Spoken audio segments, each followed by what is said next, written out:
Welcome back to the weekend. The Republican National Convention, it kicks off in just, let me check my watch, 2 days' time, folks. And before the festivities even begin, it has become clear the platform takes a lot of inspiration from what we are calling Donald Trump's Project 2025. Trump is still trying to distance himself from the Heritage Foundation's ultra-conservative, maybe a little radical agenda for a second Trump term, but dozens of former administration officials, they have ties to Project 2025. Look at the screen. Look at the screen. Including some who are also integral in crafting the RNC platform. Look at the screen. It's crazy. Here's President Biden last night in Detroit. Project 2025 is run and paid for by Trump people, his top policy people, his campaign press secretary, his personal bag man in the White House, the biggest funders and more. It was a project built for Trump. Folks, Project 2025 is the biggest attack on our system of government and our personal freedom that has ever been proposed in the history of this country. Joining us at the table, the founder of Democracy Docket, Mark Elias. He's also a partner at the Elias Law Group. And the president of Media Matters, Angelo Carusone, is with us. Woo, okay. Can I just say, Angelo, you have, Media Matters has exposed a lot of people, actually, by just posting what they have said over the years. And in your newsletter this week, there was a large section that was dedicated to Project 2025. Can you just talk about these claims that, like, the Trump people know nothing about Project 2025? You got Chris LaCivita, who is one of the senior advisors to the Trump campaign. He's like, this is not our platform. Our platform is what Donald Trump is saying. This is not us. But, I mean, we saw, put the names back on the screen, folks. We see the names. Put the names on the screen. Like, please, do not gaslight us. Are the names coming on the screen? There are too many names. I can't fit them all on the screen, Simone. There you go. Angelo, please.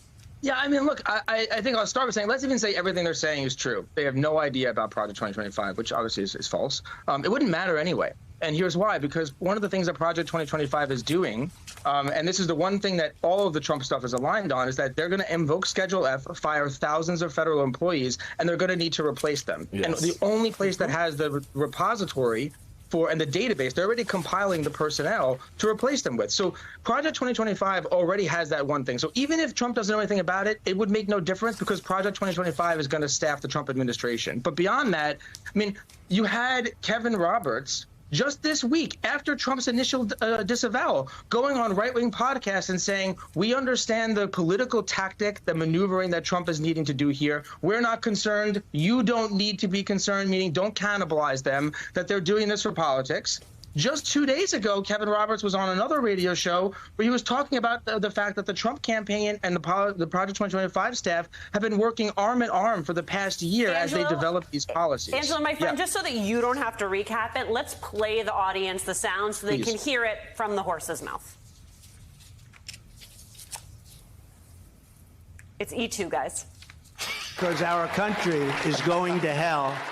The critical job of institutions such as Heritage is to lay the groundwork, and Heritage does such an incredible job at that. This is a great group, and they're going to lay the groundwork and detail plans for exactly what our movement will do and what your movement will do when the American people give us a colossal mandate to save America. And that's coming. That's coming.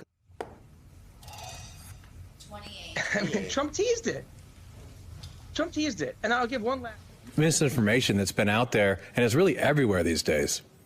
Our respective staffs have been in conversation throughout the campaign on the matters of policy. I suspect very soon the president and his staff and I will sit down and talk through all of this. I'm really gratified by President Trump's most recent statement in which he called out the mischaracterization of the left.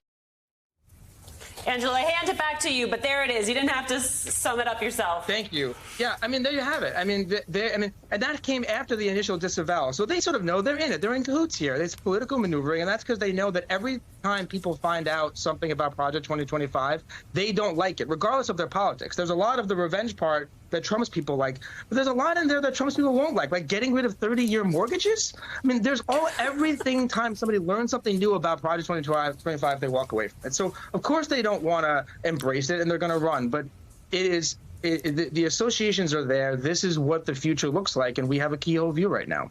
So, Mark, before I come to you, I just want to look in the camera and say to Mr. Trump, it's not heritage, it's heritage. It's not heritage, it's heritage. Okay, just you should know the name of the author of your platform. So, Mark, the reality of it is this document is the foundational transformation upending of our government, its institutions. It lays bare, as was just noted, as Angelo just noted, federal employees and moving them out. How now do Democrats level up? And I have to admit, it's been impressive to see the President Biden sort of lean more into that conversation. I would offer to all those Democrats that want to get Biden out, maybe you should start just talking about Project 2025, okay, and just focus on that. But what's your assessment of how this is playing with the American people right now? Yeah, so look, I think we need to break Project 2025 into two pieces. And Angelo, I think, got this exactly right.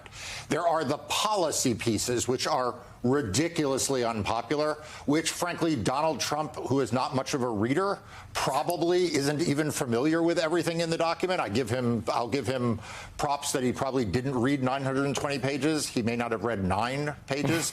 There weren't enough all caps for him, Mark. You really got to do the all caps and the underline bold to get his attention. Right. But then there are the process parts, okay, which are the blueprint for authoritarianism. This is the firing the civil service to replace them with his political cronies.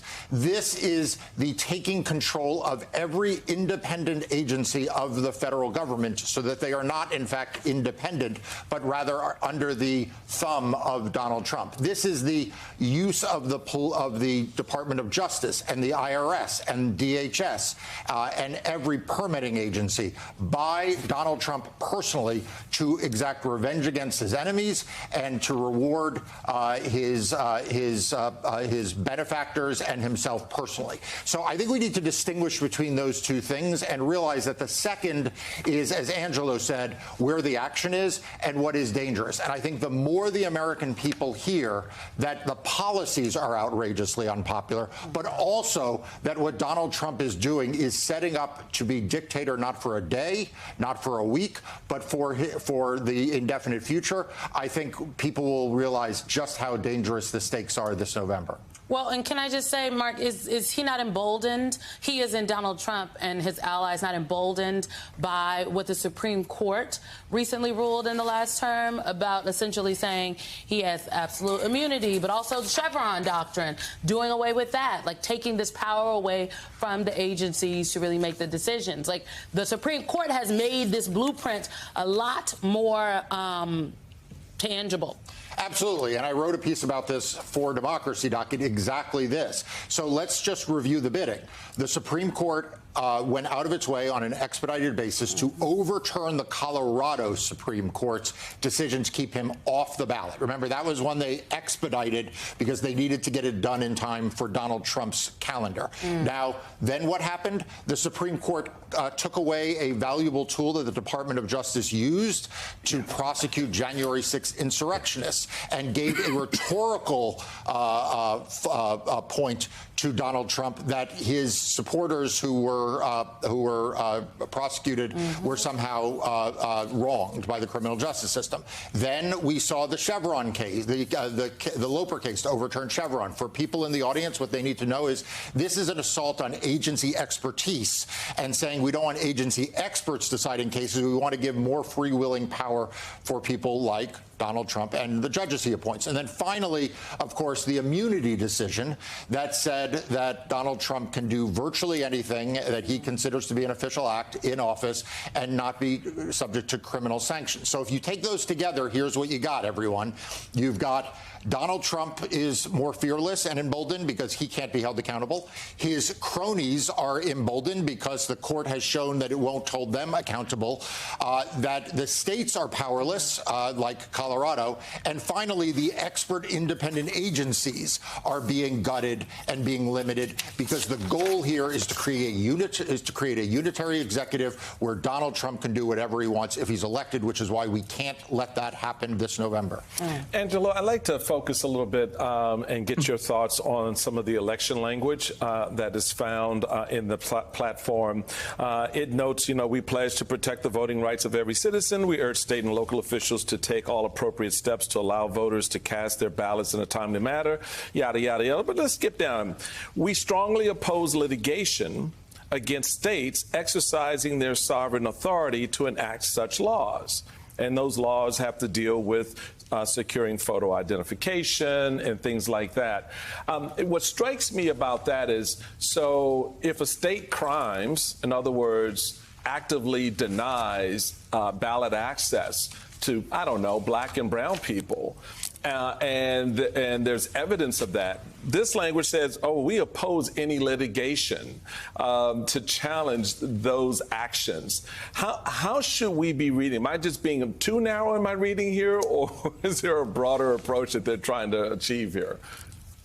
No, I mean, that's one of the shots across the bow that's in the plan. Part of the plan is to sort of use the specter of immediate mass arrests, especially against local officials in the first 100 days of a new administration, to sort of affect their behavior before the election even happens. And you pinpointed one of the examples, which is you get local officials, you get inside their head, you say, I may not want to take certain action, or I may enforce other things because I want to avoid being one of the first people in the barrel. And that's something that they have planned to not only put in the document, but then start to escalate in terms of their communications as they got into October. So we're a little ahead here even talking about it, but part of the strategy behind this was to lay the framework and the legal argument around the Department of Justice to pursue both and punish individuals that try to sue for access and try to get more access, and then simultaneously go after local officials for a whole range of things, including trying to ensure that the most people voted. And they would describe a lot of those things as voter fraud. And one of the things that they've argued via the DOJ is that they would use the Department of Justice to crack down on local officials that they saw, and that who actually helped voting, right, who maybe have been expanding access to the ballot. Hey there, MSNBC fans. I'm Luke Russert, and be sure to join me, Rachel Maddow, Jen Psaki, Lawrence O'Donnell, Steve Kornacki, Joy Reid, and many more September 7th in Brooklyn, MSNBC Live Democracy 2024. Click on the link for ticket information. We will see you there.